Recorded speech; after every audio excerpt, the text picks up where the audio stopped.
تو میں ذاتی طور پہ مالدار ہوں، پھر بھی تیری بچیوں کے ماہانہ پیسے پہنچتے رہیں گے۔ میں نے کہا تو کیوں دے گا؟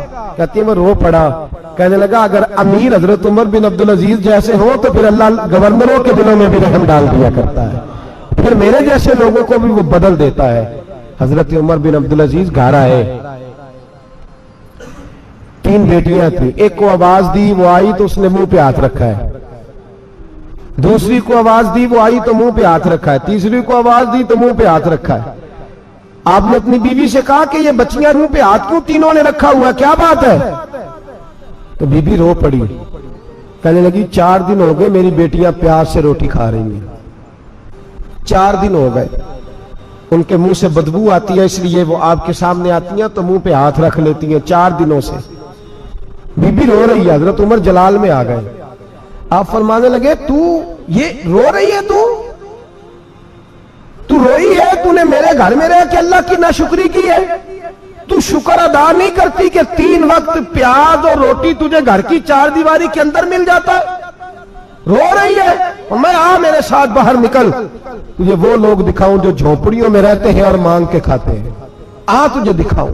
اتنی ناشکری کہ گھر کے اندر پیاز پہنچ رہا ہے، روٹی پہنچ رہی ہے، اور تو کہتی ہے میری بیٹیاں پیاز سے کھاتی ہیں، شکر کر فاقے نہیں کاٹنے پڑے۔ پھر اگلے لفظ کہے تو رو پڑے، فرمانے لگے میں نے تو مصطفیٰ کے وہ حالات بھی سنے ہیں جس میں کئی دن بی بی فاطمہ نے فاقے کیے، تو گھر کے اندر پیاز پہنچ رہا ہے، تو ابھی بھی سادگی، عاجزی اور قناعت نعمت تھی ان لوگوں کی۔ ہمارے ہاں روز شکوا ہے، کس بات کا؟ گاڑی کوئی نہیں، روز رونا ہے، کس بات کا؟ بنگلہ کوئی نہیں، روز رونا ہے، کس بات کا؟ بینک بیلنس کوئی نہیں، 10 جوڑے کیوں نہیں عید پہ آئے؟ اور یہ صرف عورتوں کا مسئلہ نہیں، ہمارے اندر بھی یہ بات بدرجہ اولا، ہم روز اپنے آپ کو مسکین کہتے ہیں، غریب کہتے ہیں، لاچار کہتے ہیں، مجبور کہتے ہیں۔ کبھی دیکھو جو جھونپڑیوں میں رہتے ہیں، کبھی پلٹ کے دیکھو لوگوں کی طرف جو پیدا ہوئے تو آنکھیں کوئی نہیں تھی، ہاتھ کوئی نہیں تھے، پیر کوئی نہیں تھے، وہ دیکھو جو پیدا ہوئے تو سر پہ باپ کا سایہ کوئی نہیں تھا، کیسے کیسے لوگ وقت گزار رہے ہیں۔ ہم روز آ کے کہتے ہیں کاروبار ٹھنڈا ہو گیا، حالات بڑے خراب ہو گئے، ہم بڑے مجبور، کیا ہو گیا صاحب؟ اللہ کے دن ہے، سارے اللہ کے دن ہے، وصل اچھا ہے نہ فراق اچھا ہے، یار جس حال میں رکھے وہی حال اچھا ہے۔ بس اپنے آپ کو مطمئن کریں، عاجزی، انکساری، قناعت، سادگی، اس کو اپنی زندگی کا حصہ بنائیں، اللہ دولت و سکون عطا کر دے گا۔ آخر دعوانا ان الحمدللہ رب